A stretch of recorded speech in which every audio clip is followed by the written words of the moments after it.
Well, let me try to share my screen here before I get started. Look, did it work? It worked. Okay. Great. Awesome. Well, so good to see so many of you here in the sanctuary today. And thank you for all your work putting everything together. We're looking forward to outdoor services next week, weather permitting. So keep praying for really good weather, some warm weather. And we're just really excited about it. Well, today I want to bring you a message that will take you into a little bit of our Maturing in Messiah class that we've been doing over the past 6 months or so. This will be a two-part message on the book of Ephesians. And though Ephesians was written for primarily to a Gentile community in Messiah, we'll see that it's a critical book for Messianic Jewish community. As I was putting together the MIM class videos, that's what we call Maturing in Messiah, I decided that this would be helpful to share with our community as well. And if you're in the class, you can just listen to this here, and you don't have to listen to the video, so it makes your unit a little bit easier. Our strategic focus for 2021, we've talked a lot about this, is to regroup, to rebuild, and recommit. Our focus is on community this coming year. A critical aspect of building community is kind of taking a step back and understanding something called a communal theology. Let me say that again. A communal theology in Messiah Yeshua. So our goal today will be to lay some theological foundations for a Messianic Jewish community theology.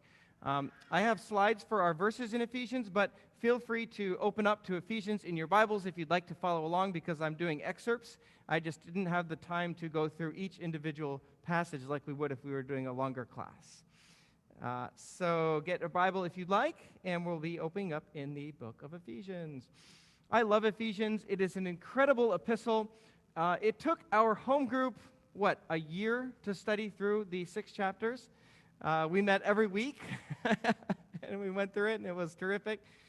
The Apostle Paul, who, we assume wrote the book, he identifies himself that way, shares so many important faith lessons and life instructions that become a guide for working together as a community.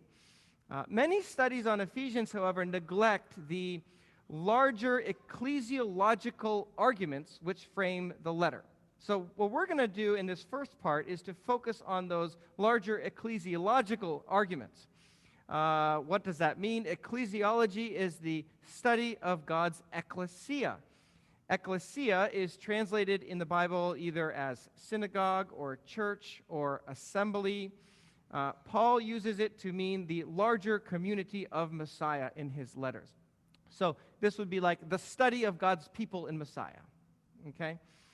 In his letter to the Ephesians, Paul is the Jewish apostle who is called to go to the nations.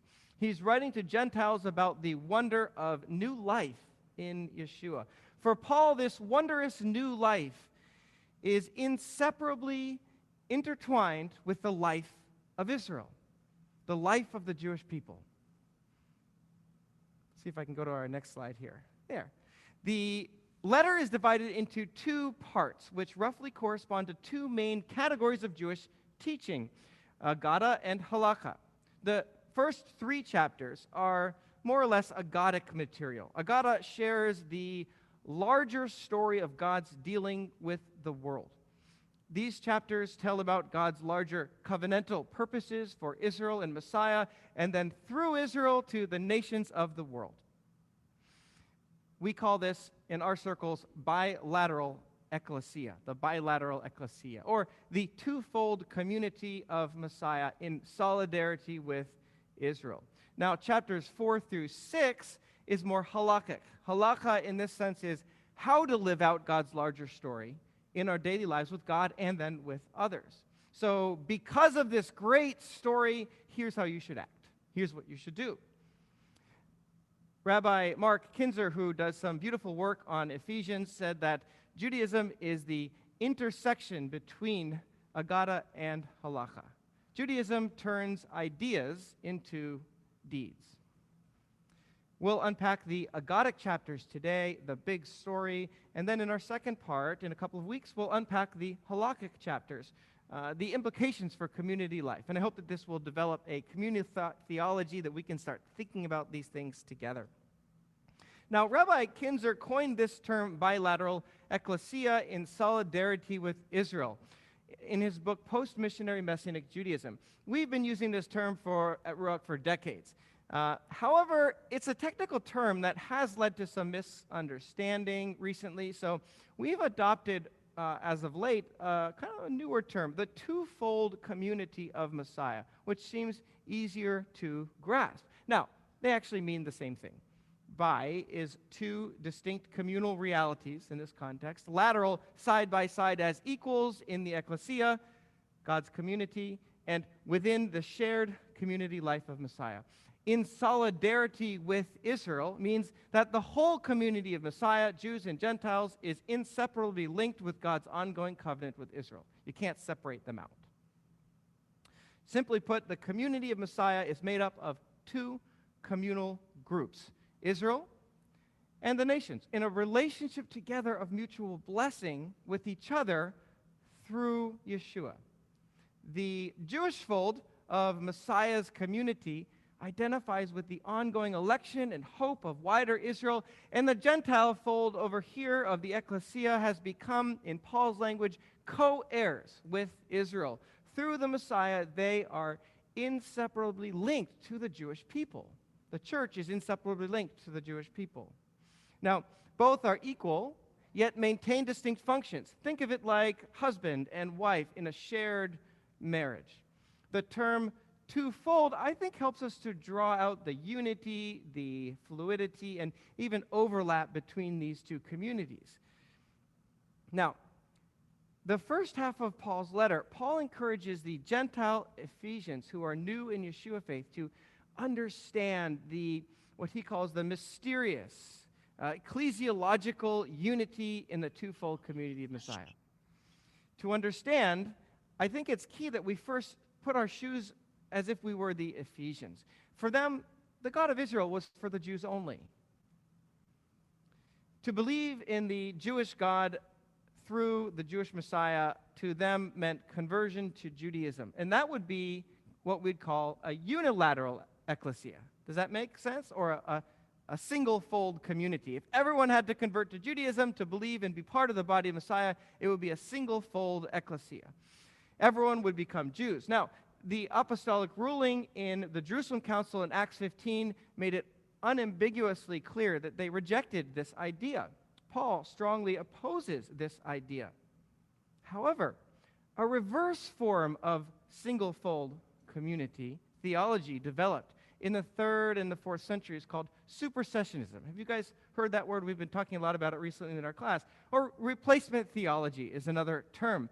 And in our recent Maturing in Messiah class, we just unpacked the development and history of supersessionism within the historic church that's lasted until the modern era. Now, I'll just touch on this. Supersessionism has many faces. Even though this is what a supersessionistic model would say, even though God chose the Jewish people in the Bible, Israel lost its election somewhere along the way, whether because of sin or simply because their special role came to an end with the coming of Messiah. Israel's covenantal election has been superseded by the church, the new people of God. Thus, the only purpose for the Jew is to become a Christian, leaving his or her Jewish relics behind. Supersessionism, basically. Here, so rather than everyone in the body of Messiah becoming Jews, everyone in the body of Messiah becomes non-Jews. You see, it's just supersessionism. It's unilateral ecclesia reversed. Both of these models are, of course, highly problematic. Let's take a look at some of these highlights from Ephesians chapter 1. Pay attention to the terms us, we, and your, and this passage will come alive with perhaps a new meaning if you haven't seen it like this. In our supersessionistic reading, us is the church. You, that Paul uses, are new Christians joining the church. Israel is washed out of the whole story. In the what we call post-supersessionist, after supersessionist reading, Paul identifies us with Israel, and you are the new Gentile believers. You see the difference? So let's see how this comes alive.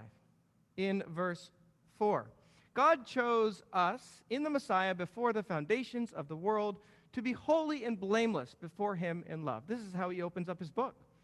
Now notice the difference in meaning. God chose us, the church, if it were that, in Messiah before the foundations of the world, versus God chose us, Israel, in Messiah before the foundations of the world. You see how the reading changes it dramatically, how we would interpret this passage? In the former, the church appears to be on the scene from nowhere, seemingly ignorant of everything that the Bible has said about Israel's chosenness in the past. In the latter, Paul identifies himself with Israel's ongoing election, like we see throughout the entire narrative of the Bible. Israel is chosen by God before the foundation of the world to be a people holy to himself. This is all over the Torah, isn't it? Paul's just quoting from the Torah. In verse 5, he predestined us, Israel, for adoption as sons through Messiah. Was Israel adopted by God as sons? Yes, of course. Israel is referred to as God's sons throughout the Torah. Skipping to verse 11 and 12, we could go through the whole passage, but just because of time, in him we, Israel, were also chosen, predestined according to his plan. He keeps working out all things according to the purpose of his will, so that we, Israel, who were first to put our hope in the Messiah, might be for his glorious praise. Who is we who first put our hope in the Messiah? Well, Israel always hoped for the Messiah, didn't we? And indeed, Yeshua made it quite clear in the Gospels that he came to Israel first. So Paul is just reflecting this. Now, having been abundantly clear about Israel's ongoing election, laying these foundations within the Messiah, Paul changes gears and makes a dramatic statement, the point of this agadic material of his book. Verse 13, after you, speaking to the Gentiles, heard the message of truth and the good news of salvation, and when you put your trust in him, you also were sealed with the promise of the Ruach HaKodesh, the Holy Spirit. He is our guarantee of our shared inheritance to his glorious praise. So here we have a clear picture of the twofold community of Messiah. The reconciliation of Jewish and Gentile communities, not just individuals, but communities we're talking about, in Messiah through Israel's ongoing election. Okay, are you guys tracking? I know there's a lot of theology, so I don't want to lose you guys. I should have had you get some coffee or something. All right, we can do this. So, this reading keeps the overarching biblical narrative alive, and it creates powerful continuity for Paul's message to the Gentiles. So, his message is rooted in Israel's election. Ephesians 1, again, language taken right from the Torah about God's relationship with Israel. The Jewish people are chosen, loved, set apart for his purposes. Israel is adopted, and the blessings of the Messiah are first given to Israel. Now, through the Messiah, you Gentiles share in that same election. This is the mystery of God's plan for, Paul says, reconciliation of all things. So not just heady theology. He's got something else going on here. What is clear for Paul is that, and this is, like, I wish the world could hear this message, that Gentiles' shared inheritance with Israel through the Messiah rests on Israel's ongoing election. The supersessionist model, where you remove Israel's election, would actually, if it followed through to its end, undo their own election. So this requires, here's the key for us Messianic Jews, this requires active, practicing Jewish presence in the shared community of Messiah. We have to have an active, practicing Jewish presence in the community of Messiah for Paul's model to work. Okay, let's go on. In verse 2, skipping to verse 11. Therefore, keep in mind that once you, speaking to the Gentiles in the flesh, and Paul actually explicitly says Gentiles as if there were any ambiguity before, he says it here, you were called uncircumcision by those called circumcision, which is performed by the hand. He just wants to make sure you know that. At the time, you, again explicitly the Gentiles, were separate from Messiah. You were excluded from the commonwealth of Israel and strangers to the covenants of promise, having no hope without God in the world. That's pretty dreary. But now, in Messiah Yeshua, he goes on in verse 13, you who were once far off have been brought near by the blood of Messiah. Now, get this. Paul's list about what Gentiles were not tells us about Paul's view about what Israel was. Does that make sense? So, what is Israel according to this passage? Israel has God's covenant and God's promise. Israel has the Messiah. Israel has hope, and Israel has God. Paul's point is that the Gentiles were excluded from the commonwealth of Israel, excluded from the promise, excluded from Messiah, from the hope in God that Israel has. But now, the Gentiles who were far off from Israel's election are now brought near to Israel's ongoing election through the blood of Messiah, but brought near to Israel's election. See? Now, we need to take a look at this passage here, 14 through 16. For he is our shalom, or peace, the one who made the two into one and broke down the middle wall of separation. Within his flesh, he made powerless the hostility, the law code of mitzvot, or the law code of commandments, contained in regulations.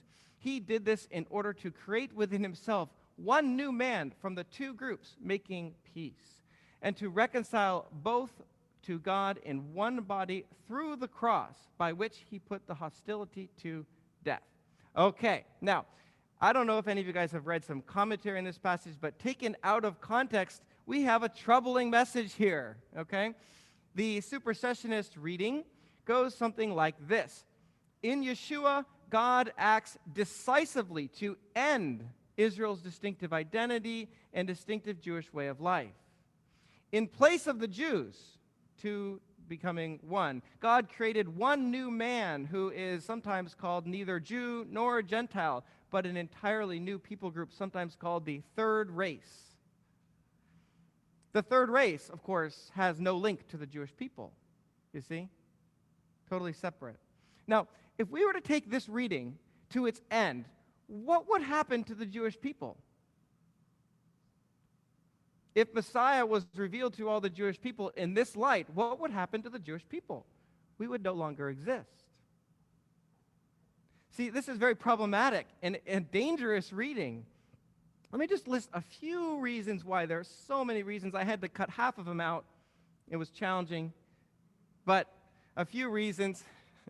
Not only does it contradict the first chapter of Ephesians that we just read, the thrust of Paul's whole argument lands in Ephesians 3:6. This mystery is that the Gentiles are joint heirs and fellow members of the same body, co-sharers of the promise in Messiah Yeshua through the good news.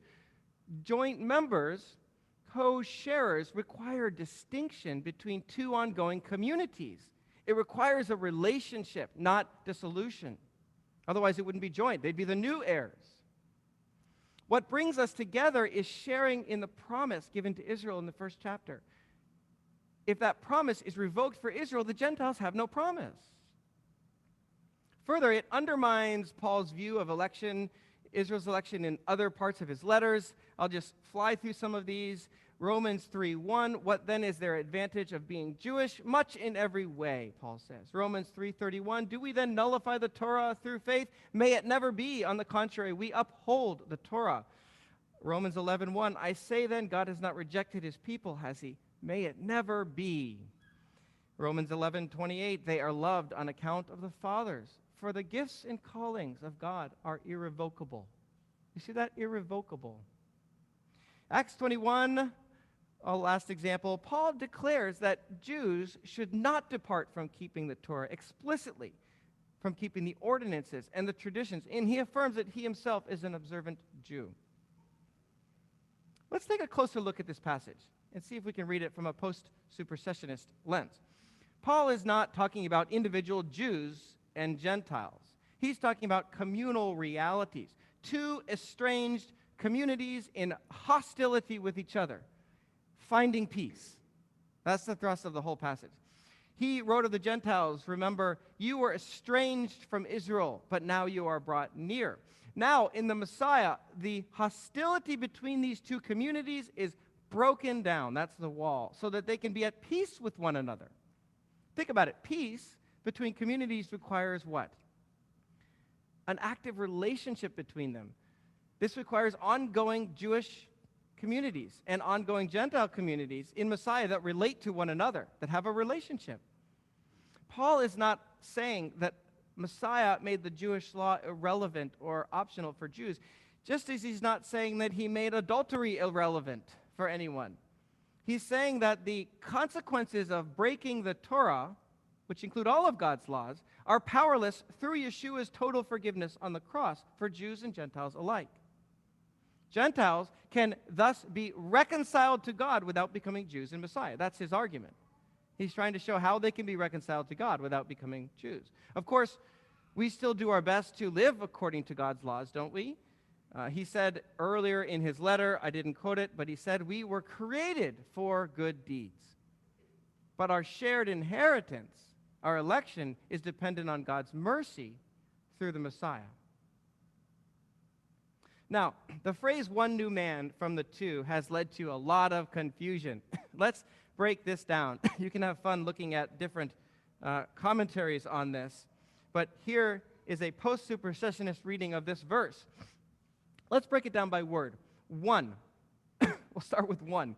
Paul is using the biblical concept of a compound unity. Think of the Shema. The Lord is one, allows for Father, Son, and Holy Spirit as distinct parts of this unity. Husband and wife become one flesh. They are still two distinct peoples, but are now related together in this compound unity. Excuse me. Romans 12:4, Paul uses the same concept. For just as one body, we have many members. But all the members do not have the same function. In the same way, we who are many are one in body. Same idea. Okay. Two, new. One new. New, the biblical concept of newness doesn't mean something entirely new. It means the renewal of something that already exists. So think of a new moon, for example. It's not a new moon. It's a renewed moon. Rabbi Mark Kinzer writes, the new heavens and the new earth are the old heavens and the old earth glorified and transfigured. The new humanity is the old humanity raised from the dead. Paul does not mean a third race. He means that in Messiah, Gentiles are transformed into renewed Gentiles, and Jews are transformed into renewed Jews. The word for man, anthropos, can be translated just as easily humanity, mankind, people. So a contextual translation of this verse might be something like this. He created a unified and renewed humanity out of the transformed relationship of the two groups now reconciled to God in Messiah. Okay, are we tracking? The first 3 chapters of Ephesians are a perfect description of the twofold community of Messiah in solidarity with Israel. Paul got this. I think it's amazing. Let me close the slide here, and let's close with just some implications for us. You know, even more than good news for the Gentiles, for Paul, all of humanity will be restored through this renewed relationship between Israel and the nations in Messiah. That's why he spent so much time unpacking this. He sees the renewed relationship between Jewish and Gentile communities in Messiah as a core part of the eschatological end times Jewish hope for all of creation. Think about this. All Jews, virtually all Jews who pray around the world pray the Aleinu today. In the Aleinu, all nations will bow down and acknowledge the God of Israel. But Jews don't expect the nations to become Jews. They expect them to find a way to the God of Israel alongside and in peace in relationship with Israel. In the ideas of R. Kendall Solon, who wrote a great book on Supersessionism, God makes the things right in our broken world through his continual blessings in the world, all the way throughout the Bible. That's what he calls the blessings of consummation. He promised to give these blessings to Abraham, and then through Abraham to give these blessings to who? The nations of the world. And so by establishing the covenanted people of Israel, by choosing Israel, God actually established an ongoing relationship between two peoples, didn't he? Throughout the whole Bible, Israel and the nations. This relationship runs the course of the entire Bible, and according to the prophets, even into the world to come. We even see this in the book of Revelation. So with the blessing of Messiah, the nations are brought near to Israel, and we are invited into a renewed relationship of more mutual blessing, more consummation, more all things coming together in him. However, for some 1,600 years, we've witnessed the tragic history of supersessionism. The great schism between the historic church and the Jewish people was etched into the heart of the community of Messiah. And so there hasn't been a distinctly Jewish community in the Messiah since the 4th century. Sit with that for a moment. If everything Paul says is true, there hasn't been a distinctly Jewish community in the Messiah since the 4th century. Without a Jewish voice for Yeshua within the community of Messiah, the wall of hostility is re-erected in the ecclesia. The community of Messiah is stunted. And so our modern Messianic Jewish reawakening is so critical. So critical. The agadic picture in Ephesians requires our presence here. And so at Ruach, we must continue to carve out a piece of Israel within the wider community of Messiah once again. And the Jewish fold of the community of Messiah serves as a bridge. We must carry the sanctifying presence of Messiah, this is Romans 11, within the wider Jewish community, while also linking the Gentile church to wider Israel, her election, and establishing once again that relationship of mutual blessing. That's our role. And for Paul, this is not just theology. This is God's great love made manifest within our communities for Paul. This is what he chose to spend his time in prison writing about. He closes the agadic section of his letter with an emotional appeal in verse 3:14. For this reason, because of the big picture of this theology is what he means, I bow my knees before the Father because of this. And I pray that you will have the strength in the Ruach to grasp what is the width and the length and the height and the depth, and to know the love of Messiah Yeshua, which surpasses all knowledge, so that you may be filled up with the fullness of God. We often take that verse out of this context, use it on its own, which is great. But how much more so is this when it's a part of this big message?